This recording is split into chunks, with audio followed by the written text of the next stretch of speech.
মা বাবা ছোট শব্দ, কিন্তু এ দুটি শব্দের সাথে কত যে আদর, স্নেহ, ভালোবাসা রয়েছে তা পৃথিবীর কোনো মাপযন্ত্র দিয়ে নির্ণয় করা যাবে না। আর সেই মা বাবা যাদের চলে গিয়েছেন তারাই বুঝেন মা বাবা কত বড় সম্পদ।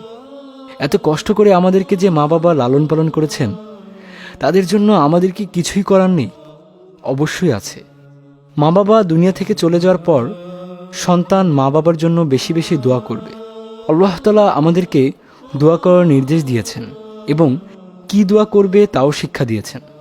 আল কুরআনে এসেছে, রব্বির হামহুমা কামা রব্বায়ানি সগীরা, অর্থাৎ হে আমার রব, তাদের উভয়ের প্রতি রহম করো যেমন তারা আমাকে শৈশবকালে লালন পালন করেছেন। মা বাবা বেঁচে থাকতে দান সদকা করে যেতে পারেননি বা বেঁচে থাকলে আরও দান সদকা করতেন, সেজন্য তাদের পক্ষ থেকে সন্তান দান সদকা করতে পারে। মা বাবার ওসিয়ত পূর্ণ করা, অর্থাৎ মা বাবার শরিয়াসম্মত কোনো ওসিয়ত করে গেলে তা পূর্ণ করা সন্তানদের উপর দায়িত্ব। মা বাবার বন্ধুদের সাথে ভালো ব্যবহার করা, সম্মান করা, তাদেরকে দেখতে যাওয়া, তাদেরকে হাদিয়া দেয়া, মা বাবার আত্মীয়দের সাথে সম্পর্ক রাখা। মা বাবার কোনো ঋণ থাকলে তা দ্রুত পরিশোধ করা সন্তানদের উপর বিশেষভাবে কর্তব্য। রাসূলুল্লাহ সাল্লাল্লাহু আলাইহি ওয়াসাল্লাম ঋণ পরিশোধ করার বিষয়ে বিশেষ গুরুত্ব দিয়েছেন। মা বাবার কোনো কাফফারা বাকি থাকলে সন্তান তা পূরণ করবে। মা বাবার জন্য আল্লাহর নিকট বেশি বেশি ক্ষমা প্রার্থনা করা গুরুত্বপূর্ণ আমল। সন্তান মা বাবার জন্য ক্ষমা প্রার্থনা করায় আল্লাহ তাআলা তাদের মর্যাদা বৃদ্ধি করে দেন।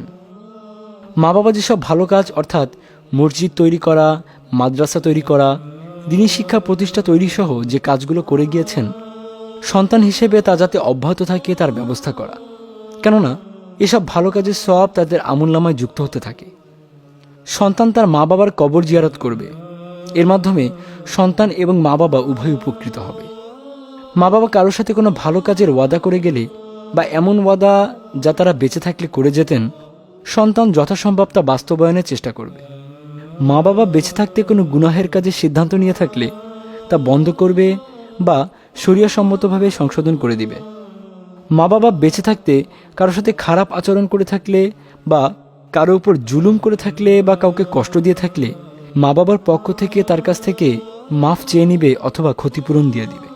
কেননা রাসূলুল্লাহ সাল্লাল্লাহু আলাইহি ওয়াসাল্লাম বলেছেন, আমার উম্মতের মধ্যে সে হলো গরিব যে কিয়ামতের দিন নামাজ, রোজা ও জাকাত নিয়ে আসবে, অথচ সে অমুককে গালি দিয়েছে, অমুককে অপবাদ দিয়েছে, অন্যায়ভাবে লোকের মাল খেয়েছে, লোকের রক্ত প্রবাহিত করেছে এবং কাউকে প্রহার করেছে।